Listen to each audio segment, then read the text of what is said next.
आज हम किसी संख्या का घनमूल निकालना सीखेंगे, जो कि कोई संख्या 5 या 6 अंक की है तो उसका घनमूल कैसे निकालते हैं।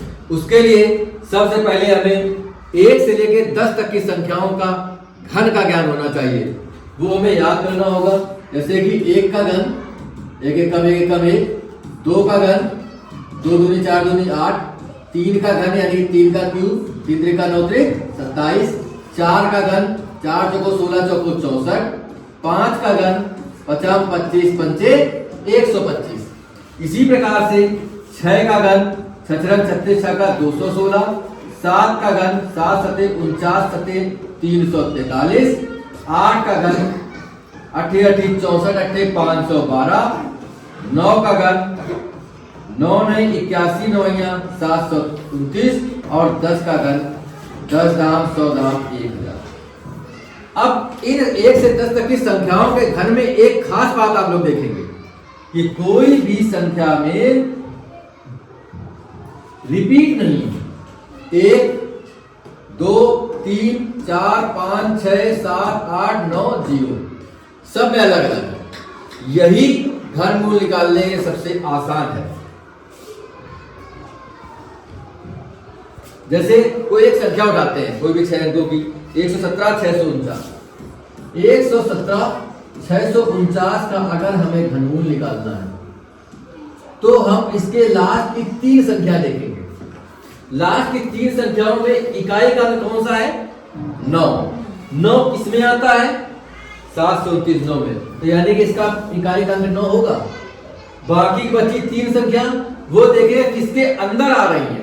117 64 और 125, 64 से ज्यादा है, 125 से कम है, तो उसमें से कम वाली उठा लेंगे, यानी कि 4 उठा लेंगे, तो कुल मिला के इसका घन होगा 1,17,649। इसी प्रकार से एक संख्या और उठा के देख लेते हैं, 54 872।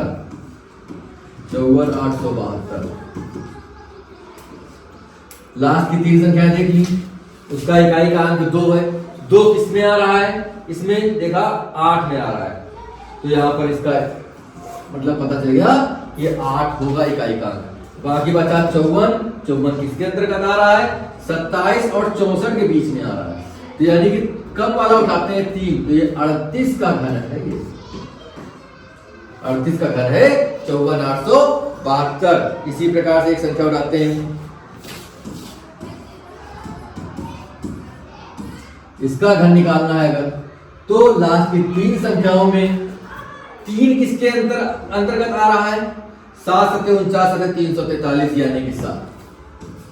बचा हुआ 300 किसके अंदर आ रहा है? 300 216 और 343 के बीच में आ रहा है। 216 ज्यादा है, 343 से कम है, तो कम वाला उठा लेते हैं, यानी 6, यानी कि 67 का घन है ये। इसी प्रकार से एक संख्या का और उदाहरण लेकर देख लेते हैं।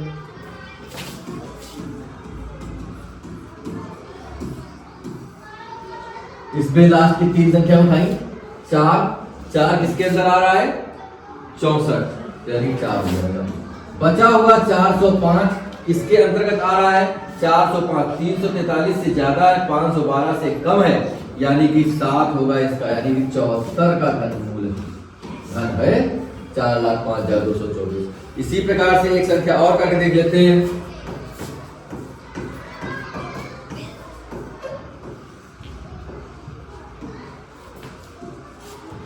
चलिए इसको अपने मन से करके देखिए। 3 संख्याएं ली, किनारे क्या है? 5, तो 5 किसके अंतर्गत आ रहा है? 5 के, तो 5 हो गया। बाकी 166 तो ये किसमें आ रहा है? 166 किससे ज्यादा और किससे कम है? 5 और 6 के अंदर आ रहा है ना, तो यहाँ पर हो क्या जाएगा? 5, कोई कम वाला लेते हैं, तो इस तरीके से ये 5 इसका आंसर आ जाएगा। ऐसे एक संख्या और उठाते हैं, कोई 637।